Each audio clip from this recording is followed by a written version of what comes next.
that with you guys. I'm on my way to work right now. Once again, I apologize for the late upload. I honestly just spent the whole morning reading. I spent the whole morning reading, listening to podcasts, listening to long-length YouTube videos, mostly from First Man. I was also listening to some podcasts from Paul Heyman, some interviews that he's been on, where he talks about, for those of you who don't know, Paul Heyman is a manager in professional wrestling. So he's most known for his, what the hell is he most known for? He started ECW, but he's also well known, at least in recent times, number one, his current position, which is, what the fuck do they call him? Head counsel? Is that what he's called? The head counsel? Is that what he's called? The head counsel? I think the wise man. He's the wise man of Roman Reigns, who's current WWE Undisputed Universal Champion. All right, I don't know if he's the head counsel or something counsel. It's probably the head counsel. I just don't remember well enough. And he also was the advocate for the Beast Incarnate, Brock Lesnar. He's a phenomenal talker, a phenomenal speaker, and I feel like there's so much you can learn from him. And this is the cool thing, bro. Like, you know, pro wrestling is a very weird sport. It's very weird to the point where many people don't even consider it a sport because of like the way it works and like how things are scripted and whatnot. But I've learned so much from pro wrestling, like, and I feel like there's so much that can be applied to life in pro wrestling. Law number 25: recreate yourself. Damn, bro, that law. The best examples I can think of recreating yourself are examples from professional wrestling. For those of you who watch wrestling or who have an idea of wrestling, examples of law number 25, Drew McIntyre. All right, went to Drew Galloway, then returned and became WWE champion after being fired. All right, this man was fired despite being proclaimed as a chosen one by Vince McMahon, the owner of the company himself. He ended up getting fired.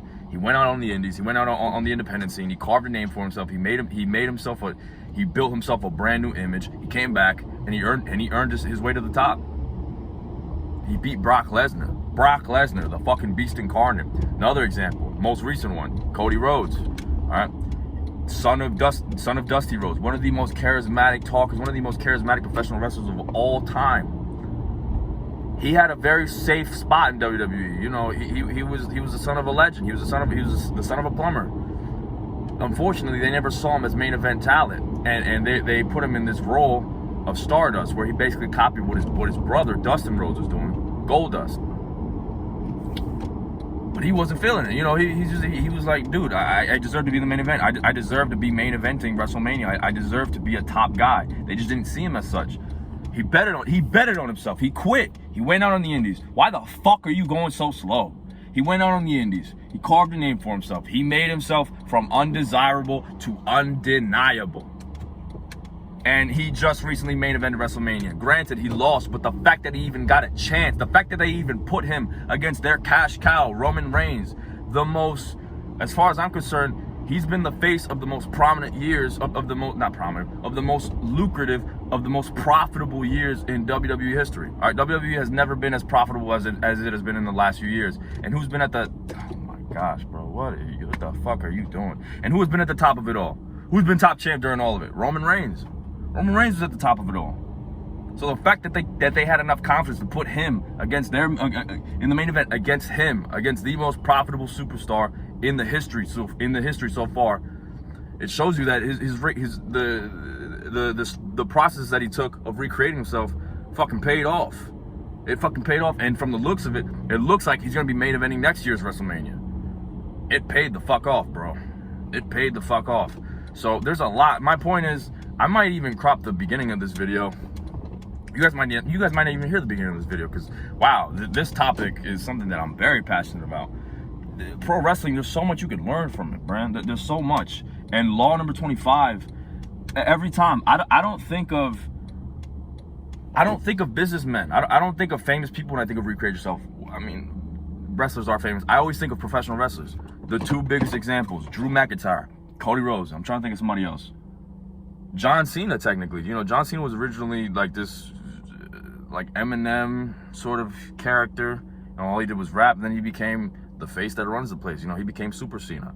A lot of people didn't like that, but it brought in a lot of money. All right, there's a reason why everybody knows the whole "you can't see me" meme. It clearly worked. It's another example. The Rock, when The Rock first started wrestling, people hated him. I'm pretty sure at one show, I don't remember which show exactly, they were chanting like "Die Rocky Die." I don't think they actually wanted Rocky to die, but they clearly didn't like the guy.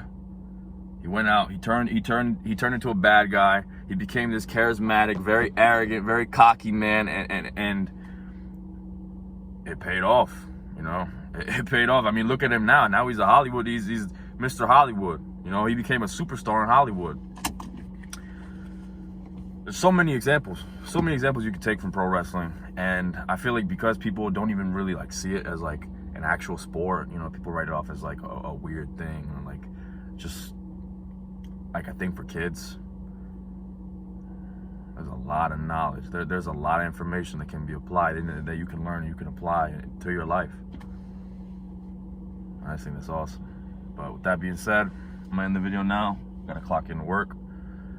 I'll see y'all later.